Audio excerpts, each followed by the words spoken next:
Très chers frères et mes bien-aimées sœurs, chers amis, bonjour. Nous allons donc continuer la suite de l'étude des rituels, donc des vidéos qui s'enchaînent comme ça, une derrière l'autre, au fur et à mesure, et qui ont pour objectif très clair de comprendre comment doit se dérouler le rituel. Non pas pourquoi il doit se dérouler ainsi, ça c'est une autre forme d'étude qu'on fera aussi. Pourquoi est-ce qu'il doit se dérouler comme ça ? Comment est-ce qu'il doit se dérouler? Quel est le protocole rituel? Donc nous avons eu un premier cours, je crois qu'on a dépassé les 1000 vues actuellement de ce cours d'introduction, donc c'est une très bonne chose. Et nous allons maintenant comprendre un phénomène important. C'est que très souvent, il y a ce qu'on appelle les rituels, évidemment, qui sont figés, qui sont écrits, qu'on reçoit, qu'on va mettre en pratique. Mais on n'a pas toujours l'explication de chaque petit détail, de pourquoi est-ce qu'on fait comme ça au lieu de faire comme ça. Je vais prendre un exemple simple. On a 3 bougies devant nous, par exemple, sur un chandelier, et on doit allumer ces 3 bougies. Très bien. Mais le rituel ne nous dit pas forcément, laquelle des bougies doit être allumée en première, laquelle en deuxième et laquelle en troisième. Donc du coup, celui qui va procéder à l'allumage, par exemple, de ces bougies, dans le cadre du protocole, se retrouve face à une situation où s'il veut être minutieux et consciencieux, il ne peut que se poser la question, laquelle des 3 bougies j'allume en premier? Est-ce que je dois d'abord allumer celle de droite, ensuite celle de gauche? Est-ce que je dois plutôt allumer celle de gauche, ensuite celle de droite? Ou alors, est-ce que je dois d'abord allumer celle du centre?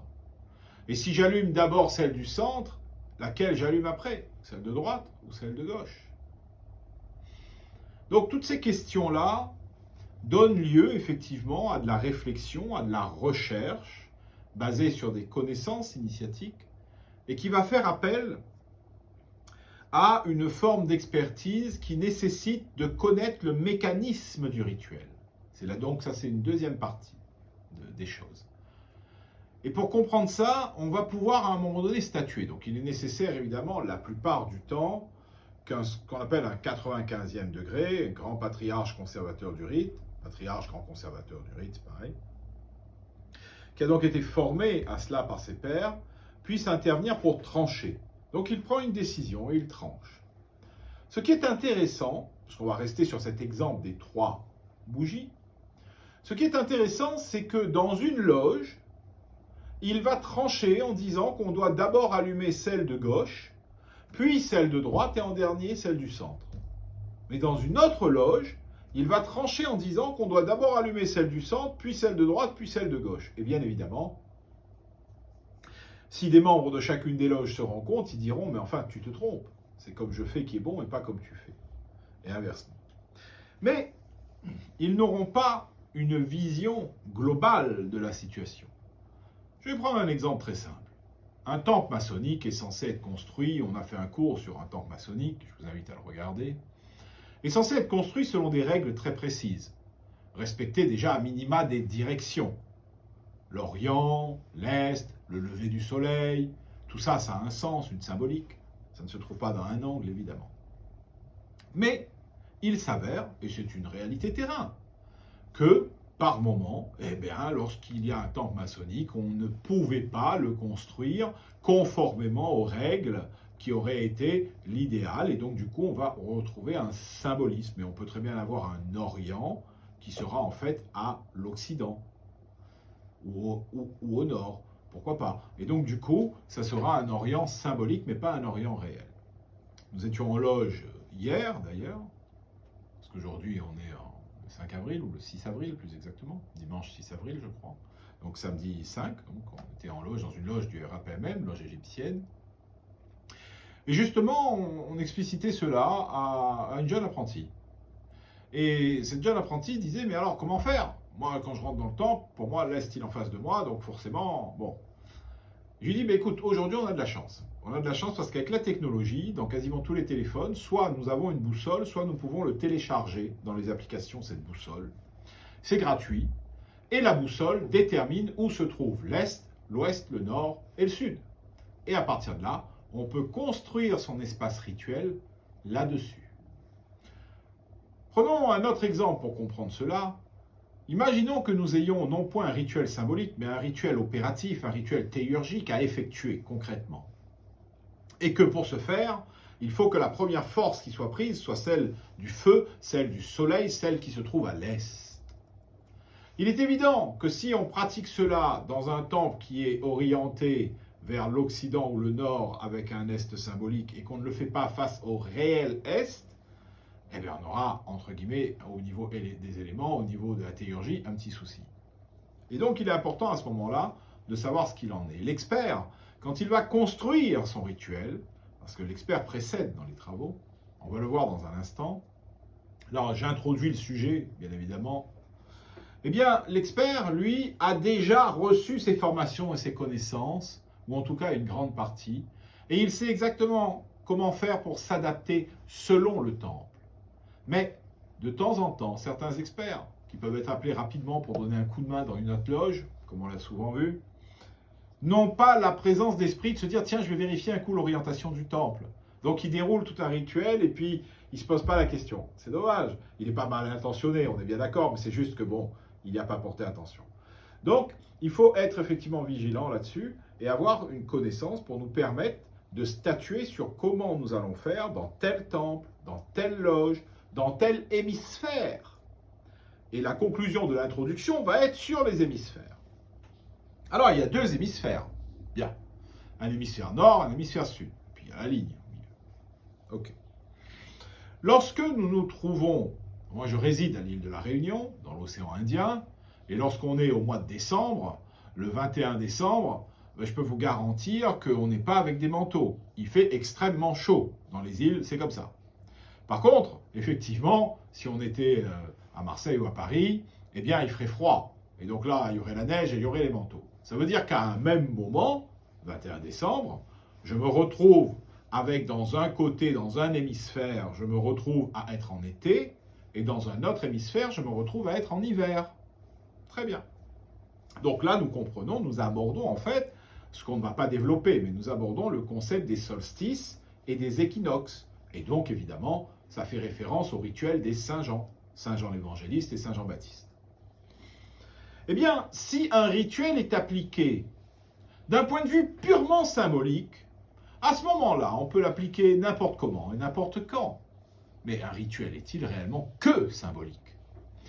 Or, si le rituel a un minimum de fondement ésotérique, hermétique, voire kabbalistique, on comprend qu'effectivement, on doit prendre en considération l'endroit où l'on se trouve, l'endroit où l'on se situe. Et le 21 juin, par exemple, quand il sera l'hiver d'un côté, eh bien, de l'autre côté, il sera l'été. Et bien évidemment, les comportements en été seront différents d'un comportement en hiver. Et donc, le rituel qui devra être effectué pour une Saint-Jean, d'été ou d'hiver, ou pour ce qu'on appelle tout simplement les équinoxes ou les solstices, janvier, mars, enfin bref, ne seront du coup pas les mêmes et ne doivent pas être les mêmes. Et cela est cohérent. C'est cohérent et ça relève d'une logique aristotélicienne. Qui aurait l'idée en plein été à Paris, quand le soleil ne se couche pas avant 22h ou 23h, d'aller mettre un manteau de fourrure avec un bonnet sur la tête? En dehors de quelques hurluberlus, je le veux bien, ou d'illuminer du moment. Mais de manière générale, personne ne fait ça. C'est le moment où on voit bien effectivement qu'on porte des vêtements légers pour respirer, on est à des terrasses. Enfin bon, la journée, elle est longue. Et parallèlement, qui sait qui en plein hiver, alors qu'il y a de la neige partout, aurait l'idée de se mettre en maillot de bain? Enfin, c'est un non-sens, toujours à Paris, parce qu'il n'y a pas vraiment de neige ici, en tout cas à l'océan Indien, mais il fait quand même chaud et froid, ça c'est sûr. Donc, on voit que le monde est, du coup, le monde qu'on pourrait appeler un macrocosme, bien que le macrocosme dans l'ésotérisme c'est autre chose, mais on va appeler le monde est un macrocosme, doit fonctionner en harmonie avec un petit univers qui est un microcosme et qui, lui, du coup, va se retranscrire dans des rituels. Et ces rituels doivent être cohérents. Cohérents avec le lieu géographique, si on est en hémisphère sud ou en hémisphère nord. La journée la plus longue Et la nuit la plus longue n'est pas la même au même moment dans les deux hémisphères, si on est à l'équateur. Il faudra aussi prendre en considération les directions. Ça ne sera pas la même chose, l'Est, l'Ouest, le Sud et le Nord. Et ainsi de suite, et ainsi de suite. Donc, à partir de là, on comprend que une simple petite question, à savoir, j'ai 3 bougies devant moi sur un chandelier à 3 branches, laquelle j'allume en premier, vient de nous ouvrir un univers d'investigation. Et c'est ça, le rituel. C'est-à-dire que le rituel, il est une source d'études, il est une voie, il nous donne des clés pour aller faire des recherches. Et un maçon, d'autant plus de Memphis Misraïm, ira automatiquement voir dans son rituel pour comprendre ce qui est écrit à l'intérieur, et en le comprenant, il se réalisera lui-même et il acquérera beaucoup de connaissances. Alors, nous reviendrons très clairement sur les 3 bougies, parce qu'en fait, c'est quand même une vraie question qui a eu beaucoup d'échanges, beaucoup de débats dessus, dans les cercles, bien évidemment, fermés, si je puis dire, entre guillemets, d'initiés, enfin, ce qu'on appelle les commissions rituelles, tristement, qui dans l'océan Indien ont pris fin il y a peu, puisque le grand maître et un autre grand maître sont tous les deux décédés, et j'ai pas, moi, le temps de pouvoir tout faire, donc c'est dommage, parce que c'était vraiment des sources, des mines d'or, ces ateliers de travaux sur les rituels. Donc, on est en train de se dire quoi? Qu'on a un ensemble de rituels, on l'avait vu dans la vidéo précédente, on le rappelle, il y a des rituels pour les fondations d'une loge, pour l'installation d'un collège d'officiers, quand on commence des travaux, c'est l'ouverture, quand on le ferme, c'est la fermeture, il y a des rituels pour les louveteaux, qu'on appelle l'auton lévis, il y a des rituels pour les Saint-Jean, il y a des rituels pour les banquets d'ordre, il y a des rituels pour des tenues funèbres, des tenues blanches ouvertes, des tenues blanches fermées, enfin bref, il y a un univers de rituels, et nous allons étudier dans un premier temps ce qu'on appelle vulgairement le rituel d'ouverture des travaux. Bien. Et pourquoi est-ce que je dis vulgairement ouverture? Parce qu'en fait, on parle plus de reprise des travaux et de suspension des travaux. Donc nous allons lire ce rituel et essayer d'expliquer comment il doit être effectué. Alors, au premier degré, rappelons-le, il a déjà été fait des vidéos là-dessus, mais pour ceux qui prennent cette vidéo en cours, on a la maçonnerie symbolique avec un premier degré d'apprenti, un deuxième de compagnon, un troisième de maître, et ensuite on passe dans les ateliers philosophiques du 4 au 33, maître secret, 9e maître élu des 9, 12e grand maître architecte, 14e grand élu de la voûte sacrée, 18e chevalier Rose-Croix, 30e chevalier Kadosh, 31, 32 et 33e souverain quand inspecteur général. Ça, c'est les ateliers philosophiques. Et puis après, il y a les ateliers hermétiques avec le 34e chevalier de Scandinavie, le 71e, patriarche de Véda sacré. On a les 87, 88, 89 et 90e degré du rite de Misraïm inclus dedans, qui relève des arcana arcanorum, et bien sûr le 95e degré, qui est un peu, je dirais, la fin de l'échelle, bien qu'il y ait un degré spécifique pour les grands hiérophantes qu'on appelle 96. Mais bon, bref. Donc, on a vu ça.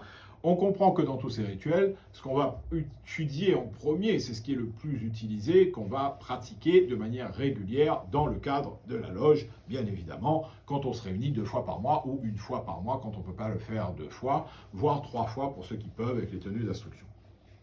Donc, dans le cadre spécifique du RAPMM, on le rappelle, rite ancien primitif de Memphis Misraïm, RAPMN, appelé maçonnerie égyptienne.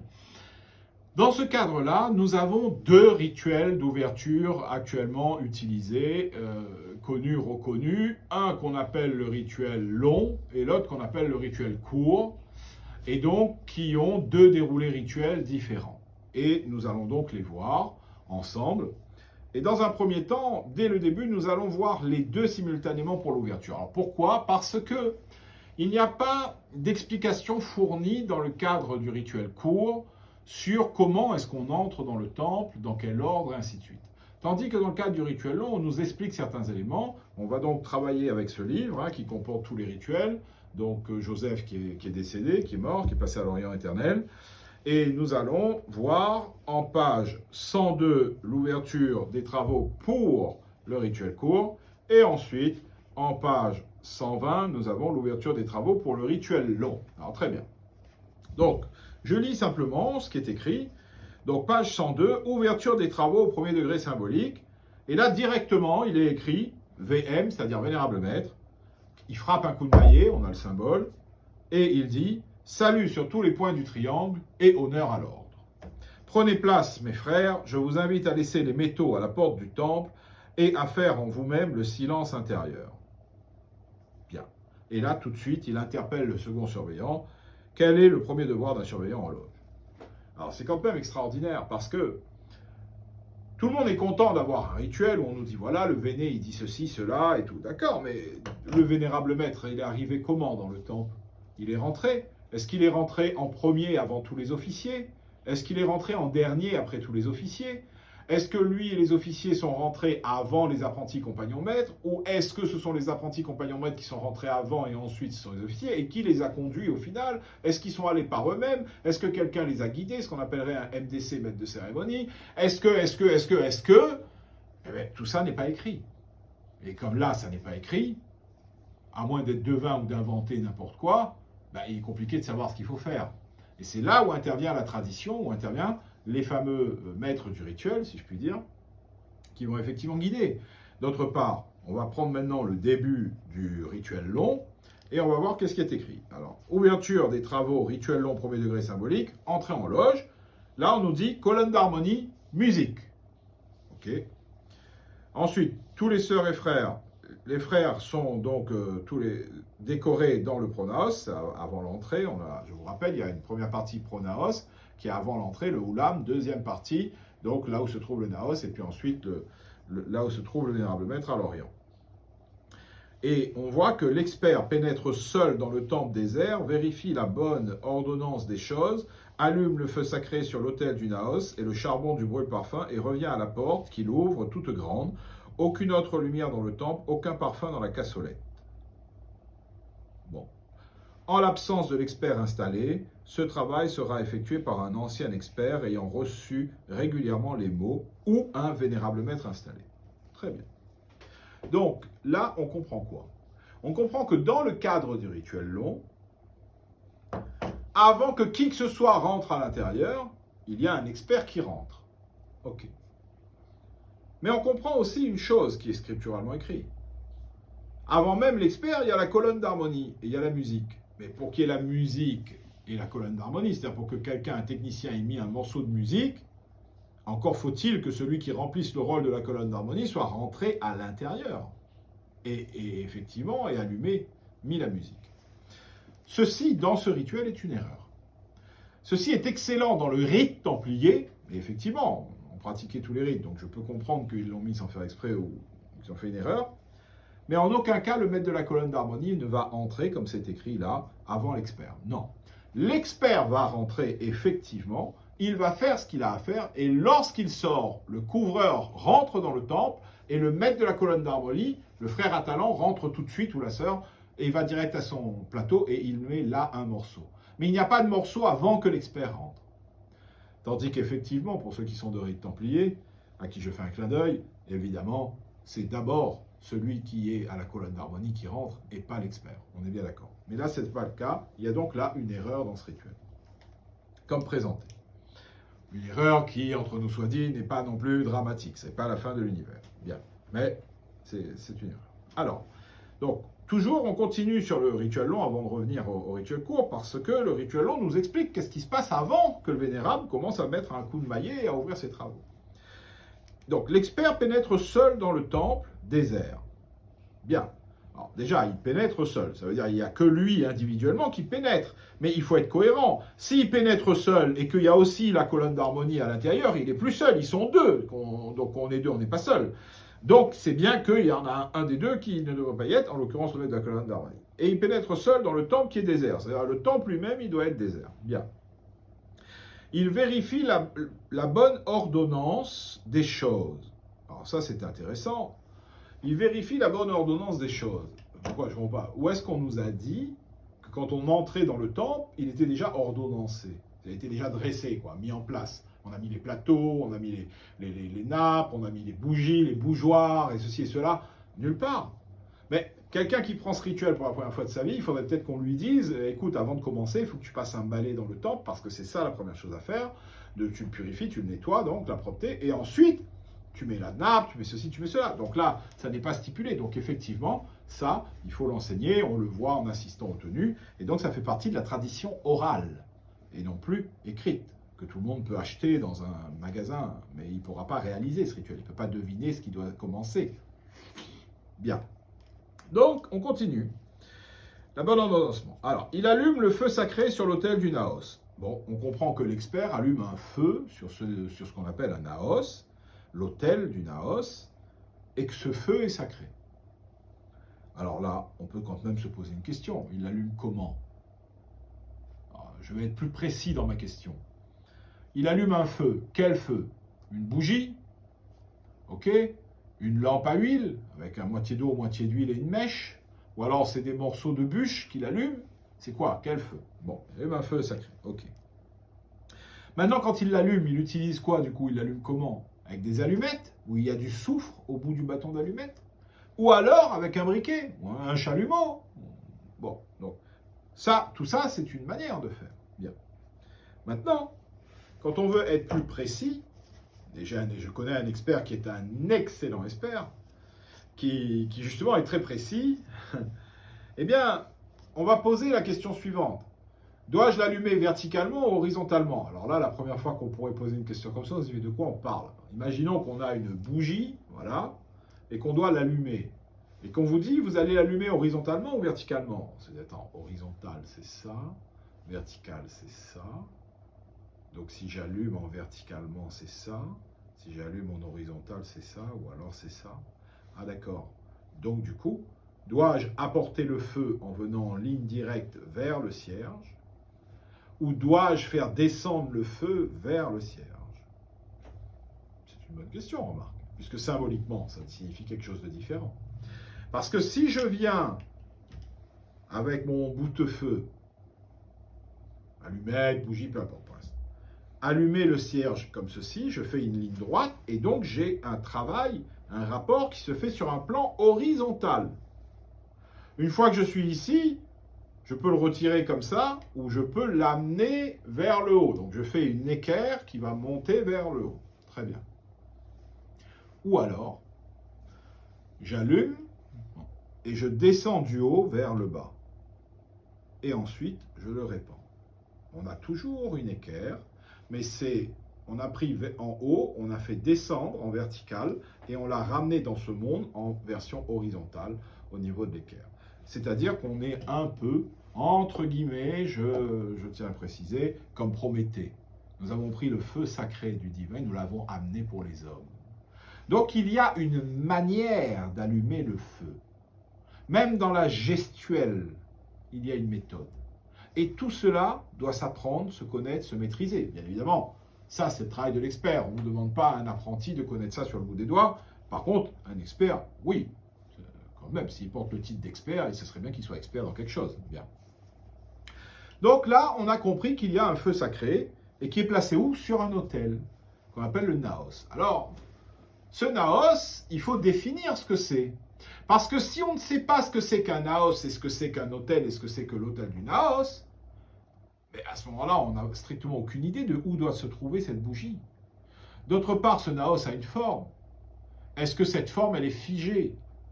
Dans la plupart des rites de Memphis-Misraïm, vous verrez un triangle équilatéral comme ceci, en général la pointe qui va vers l'Occident et la base qui vient de l'Est, de l'Orient, et en plein milieu de ce triangle équilatéral se trouvera le cierge, le feu sacré. Ok. Et pourquoi est-ce qu'il ne serait pas carré? Et pourquoi est-ce qu'il ne serait pas rond? Mais en fait, est-ce qu'il ne devrait pas, selon le degré, changer de forme? Ce sont des questions qu'il faut se poser. Et pourquoi la pointe à l'Occident et la base à l'Orient? Et pourquoi pas l'inverse? Pas vers le Nord, après tout. Pourquoi est-ce que c'est équilatéral? Pourquoi est-ce que c'est pas isocèle? Donc, toutes ces questions, il faut se les poser. Et il faut se les poser afin que, lorsqu'on déroule son rituel, on sait qu'on a été au plus loin possible de la perfection de ce qu'on est capable de donner dans l'intérêt de la loge, dans l'intérêt des frères et sœurs, dans l'intérêt même du monde profane dans lequel on va ensuite répandre cette lumière. Or là, on comprend qu'il y a un feu sacré sur l'autel du Naos. Et il y a un charbon du brûle-parfum. Donc ce charbon, c'est une pastille dans laquelle on met des grains d'encens, on est bien d'accord, on connaît la composition, je vous la rappelle, on avait fait un cours sur l'encens. Il y a donc de l'encens, de la myrrhe, du benjoin et du sucre, avec des proportions de 3, 2, 1 et 1,5. Bien. Donc on allume ce charbon, Et puis ensuite, il revient, il ouvre la porte très grande, et il n'y a aucune autre lumière dans le temple, et il n'y a pas de parfum dans la cassolette. Donc on peut penser quand même que à un moment donné, quelqu'un va mettre peut-être du parfum dans le charbon, parce que sinon ça n'a pas d'intérêt de l'allumer, le parfum étant le fameux encens. Donc on voit là qu'effectivement, avant même que commencent tous les travaux, la première chose qui se passe, qu'on soit en rituel court ou rituel long, c'est qu'on a le frère expert ou la sœur expert qui va pénétrer dans le temple seul et qui va faire ce qu'elle a à faire. C'est-à-dire allumer la lumière, préparer, vérifier que toutes les choses sont bien comme elles doivent être, et ainsi de suite. Bien. Question. Ce cierge central, si c'est un cierge, ça on a dit, il pouvait y avoir des bûches ou il pourrait y avoir autre chose. Est-ce qu'il est de couleur blanche? Est-ce qu'il est de couleur verte? Est-ce qu'il est doré? Est-ce qu'il est en cire d'abeille? Est-ce qu'il est en paraffine? Est-ce qu'il doit avoir un diamètre précis? Est-ce qu'il doit être une simple bougie? Est-ce qu'il doit faire 5 cm? Ou est-ce qu'il doit en faire 7, ou 8, ou 9, ou 10? Donc tout ça, ce sont des bonnes questions, effectivement, qu'il faut se poser. Et on va se les poser, on va continuer d'avancer tranquillement ensemble. Alors on nous dit qu'en l'absence de l'expert installé, ce travail sera effectué par un ancien expert ayant reçu régulièrement les mots ou un VMI, vénérable maître installé. Écoutez, c'est quand même extraordinaire. Parce que là, quand on nous dit qu'en l'absence d'un expert installé, nous, blablabla, mais on a bien employé le mot expert installé. Mais ça veut dire que l'expert doit être installé. Et effectivement, il y a un rituel spécifique de l'expert qui se transmet d'un expert à un autre expert dans une chaîne initiatique ininterrompue. Et il est triste que certains ne savent même pas que ça existe d'ailleurs. Bien. Alors on dit aussi que s'il n'y a pas cet expert installé, donc on le fait faire par un ancien expert, évidemment lui-même en théorie installé, et s'il n'y a pas, à ce moment-là, on le fait par un vénérable maître installé. C'est-à-dire soit le vénérable maître en chair qui est installé, soit un passé vénérable qui a été installé. Pourquoi? Parce que dans une authentique loge de Memphis Misraïm, on ne peut pas être vénérable maître si on n'a pas d'abord été expert. Ce n'est pas possible. Ce qui est un peu cohérent. On ne peut pas diriger un rituel si on ne l'a jamais déroulé soi-même. C'est quand même extraordinaire. Bien, donc nous comprenons que dans le cadre du rituel comme édité, il ne faut pas tenir compte de la colonne d'harmonie et de la musique qui apparaît au début. C'est une erreur, script c'est faux. Dans ce cadre-là, mais par contre c'est vrai dans le cadre templier, que l'expert rentre seul et qu'il a reçu une certaine cérémonie et qu'il va faire un ensemble de choses. Alors on continue, qu'est-ce qu'on nous dit? Les frères pénètrent et sœurs pénètrent dans l'ordre inverse de l'âge maçonnique et de la hiérarchie. D'abord les apprentis, les compagnons, les maîtres. Alors ça, je vais le souligner parce que malheureusement, c'est important, surtout quand on voit que certaines personnes ne l'ont pas comprise. Bien. Les frères et sœurs pénètrent dans l'ordre inverse de l'âge maçonnique et de la hiérarchie. D'abord les apprentis, les compagnons, les maîtres. Il y en a plus d'un qui ont eu l'occasion de dire que un tel, il a 65 ans, tandis que l'autre, il a 22 ans, donc celui qui a 22 ans, il va rentrer avant, et l'autre qui a 65 ans, il rentre après. Écoutez, ils n'ont rien compris. On ne vous parle pas d'âge profane, c'est clair. L'apprenti a 3 ans, peu importe l'âge des autres, donc le plus jeune, c'est l'apprenti. Que cet apprenti, dans sa vie de tous les jours, soit né en 2002 ou soit né en 1950 ou en 1940, ça ne change strictement rien. Il est l'apprenti, il est le plus jeune dans cette école initiatique, et c'est donc bien les apprentis qui vont rentrer en premier. Ok. Et puis, ensuite les compagnons, et après les maîtres. Donc, ça, on le comprend. Maintenant, comment ils rentrent? Bien gentil, ils rentrent en premier, mais ils y vont tout seuls. On ne les guide pas, ils sont apprentis, ils viennent de découvrir, ils savent comment il faut faire, il n'y a personne qui les briefe, comment ça se passe? Donc on va le voir. Le maître des cérémonies qui est en tête de la procession, qu'il conduit lentement par une marche régulière et rythmée doucement par sa canne d'ébène à pommeau de couleur ivoire. Bien. Donc effectivement, au jour d'aujourd'hui, on acceptera qu'on parle d'une canne d'ébène de pommeau de couleur ivoire. On acceptera, mais à l'origine, c'était de l'ivoire, au sens propre du terme. Mais ça n'est plus légal, donc c'est de couleur ivoire, on est bien d'accord. Donc effectivement, le protocole de la cérémonie ne laisse pas place à l'anarchie, premièrement, et ne laisse pas place au hasard. C'est-à-dire que ce n'est pas l'apprenti ou qui que ce soit qui va se dire Bon, ben moi, comme ça, je vais aller à droite et l'autre, il va aller à gauche. Comme ça, par hasard. Et puis on fait comme on veut, tout le monde et tout. C'est anarchique.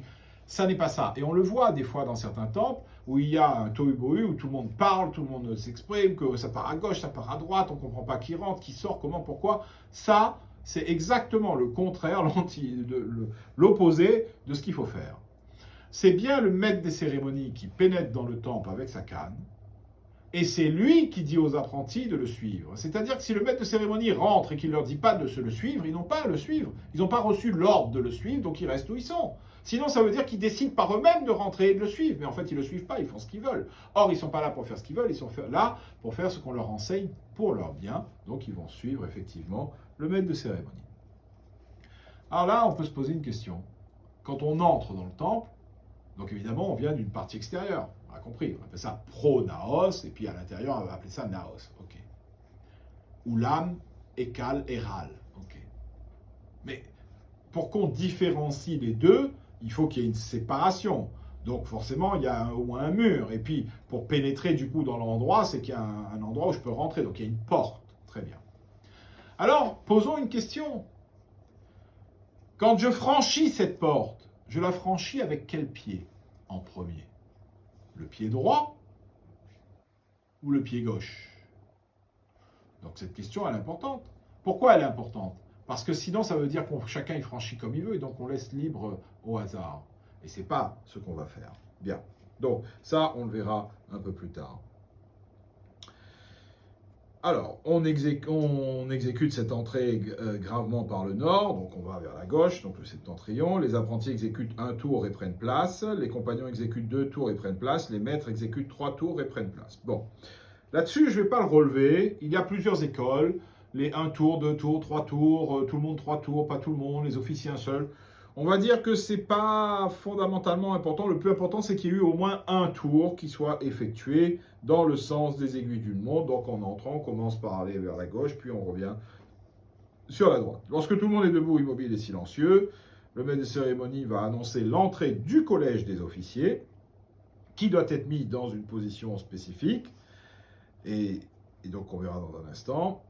Et il va donc interpeller les frères et sœurs qui sont dans le centre, dans la loge, en disant « Mes frères, mes sœurs, apprêtez-vous à recevoir le collège d'officiers de cette respectable loge. » Et puis là, le maître de cérémonie va effectivement faire entrer le collège des officiers dans l'ordre suivant, le couvreur, l'hospitalier. Alors, on va le citer comme tel. Le couvreur, l'hospitalier, le trésorier, l'expert, le secrétaire, l'orateur, le second surveillant et le premier surveillant. C'est bizarre de mettre le couvreur, puisque le couvreur il est déjà rentré à l'intérieur du temple, puisqu'il couvre le temple. Donc s'il est à l'extérieur, qui c'est qui est dedans? Personne. Donc c'est pas cohérent qu'il soit le premier entré, puisqu'il y est déjà. Donc là, je pense qu'il y a encore une erreur, effectivement. Je découvre avec vous. Donc le collège effectue 3 tours en débutant par le nord. Le maître des cérémonies annonce l'entrée en loge du vénérable maître. Mes frères, mes sœurs, apprêtez-vous à recevoir le vénérable maître. Et là, il rentre, le vénérable maître entre, accompagné du maître des cérémonies et de l'expert. Ils font 3 tours. Pareil, ça se discute en général, c'est en ligne droite. Et le vénérable maître, il frappe un coup de maillet et il dit « Salut sur tous les points du triangle et honneur à l'ordre. Prenez place, mes frères et mes sœurs. Je vous invite à laisser les métaux à la porte du temple et à faire en vous-même le silence intérieur. » Donc ça, c'est le rituel long. Et là, ça vient de rejoindre le début, effectivement, du fameux rituel court qui est celui qu'on va étudier dans la prochaine vidéo plus en détail. Là, on a compris comment on fait pour rentrer à l'intérieur. Donc, je vous lis quand même juste les premiers passages, si je puis dire. Donc, le vénérable maître, salut sur tous les points du triangle et honneur à l'ordre. Prenez place, mes frères. Je vous invite à laisser les métaux à la porte du temple et à faire en vous-même le silence intérieur. Second surveillant, quel est le premier devoir d'un surveillant en loge? Et le second surveillant qui répond, vénérable maître, c'est de s'assurer que tous les maçons présents sont à l'abri des indiscrétions profanes. Le vénérable maître qui va dire « Second surveillant, veuillez vous en assurer ». Le second surveillant qui dit « Couvreur, assurez-vous que nous sommes en sûreté ». Et là, le couvreur, il entrouvre la porte du temple, interroge le gardien de l'extérieur, referme la porte, se tourne vers le second surveillant, se met à l'ordre par l'épée et dit « Vénérable maître, les abords du temple sont déserts, l'écho demeure silencieux, nous sommes à couvert. » Le second reprend encore cette phrase. « Vénérable maître, les abords du temple sont déserts, l'écho demeure silencieux, l'inviolabilité de nos mystères est assurée, nous sommes à couvert, les profanes sont écartés. » Voilà. Et donc, lors de la prochaine vidéo, du prochain cours, ce qu'on verra, c'est ce que doit faire le couvreur. Parce que ça, juste cette partie-là, ça nécessite un cours à part entière. Donc, on continuera comme ça les instructions lors d'une prochaine vidéo. Je vous souhaite une bonne journée, mes frères et mes sœurs.